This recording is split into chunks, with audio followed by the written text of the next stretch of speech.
Introduce myself. My name is Bruno Kramm. I come from Germany. I'm a music producer owning a record label, doing this kind of business since 25 years.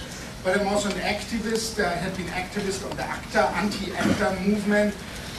We were organizing a lot of the rallies against it, which made it at the end actually stumble.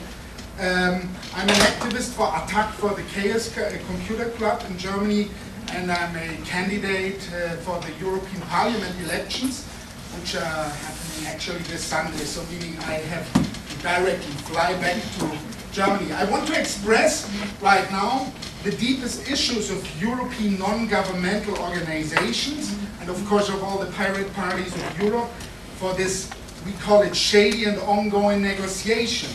Although on both sides of the Atlantic Ocean, the protest against TTIP is growing, the negotiators don't take this into really serious consideration.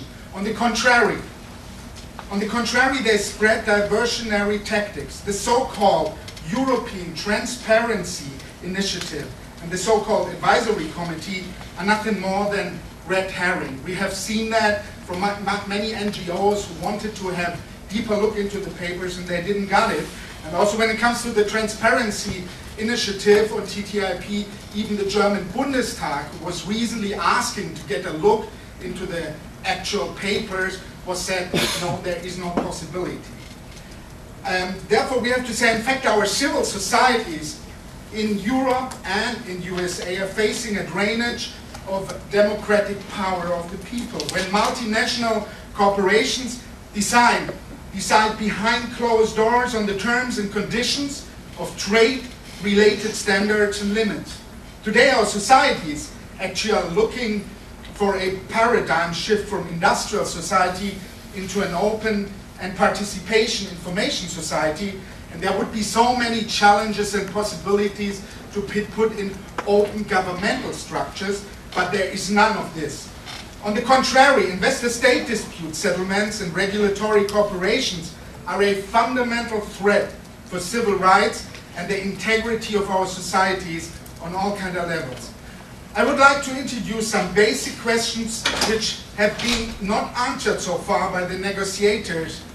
First of all, in which field the American, and I ask now here the American trade negotiators because I'm here in the United States, in which fields the American trade negotiators see disadvantages for European corporations in the USA which would justify an ISDS lawsuit?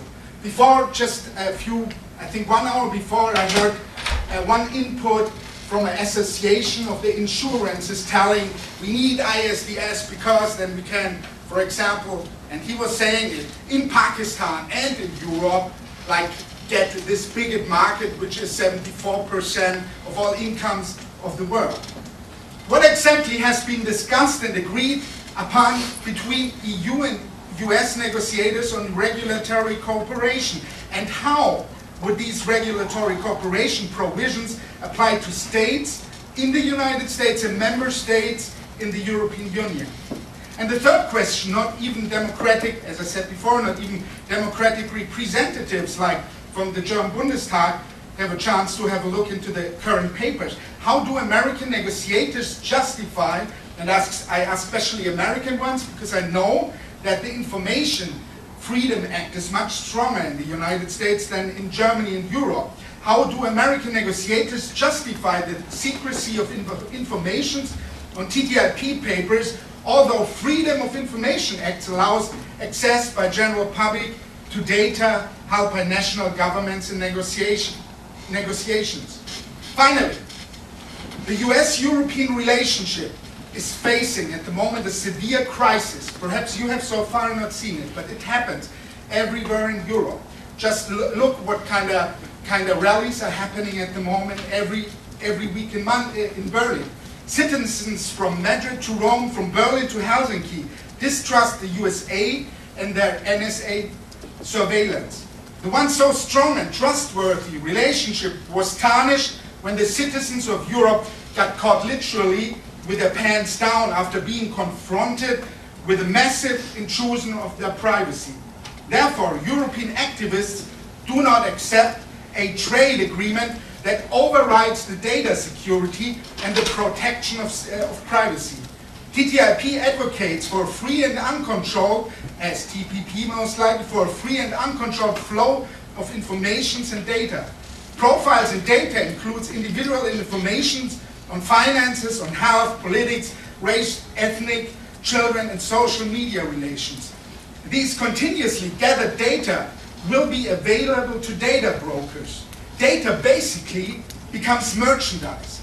Without any regulatory rules for US commercial privacy in line with the EU, Europeans will be vulnerable to their data being made available to government authorities and all the companies.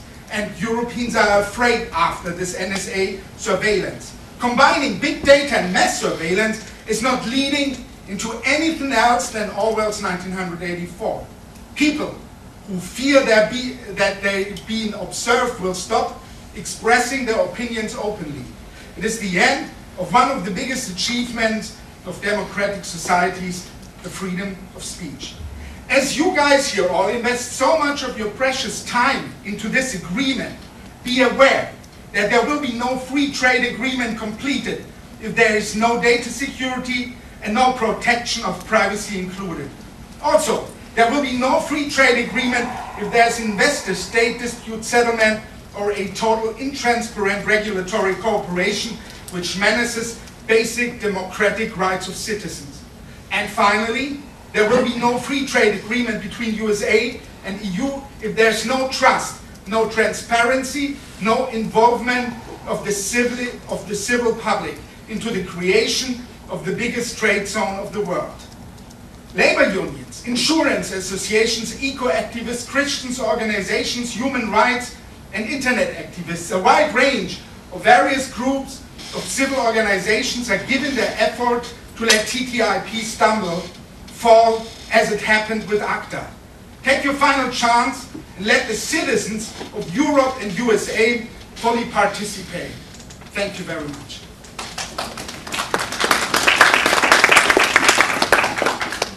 Thank you very much for your comments. We have a few minutes for questions now, or discussion, if you'd like to have any questions, discussion.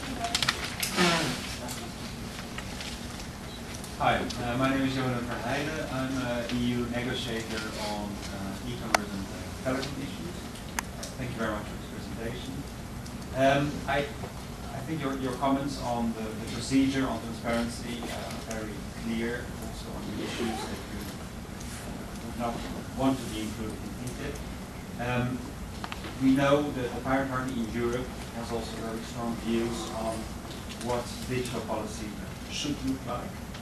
And I would be interested in what you would like to be included in the digital part of TTIP. First of all, we all are standing at the moment on a change between this old industrial society coming to the informational society of tomorrow. Meaning our society will change in so many fields. Politics will change in so many fields, especially when it comes to participation.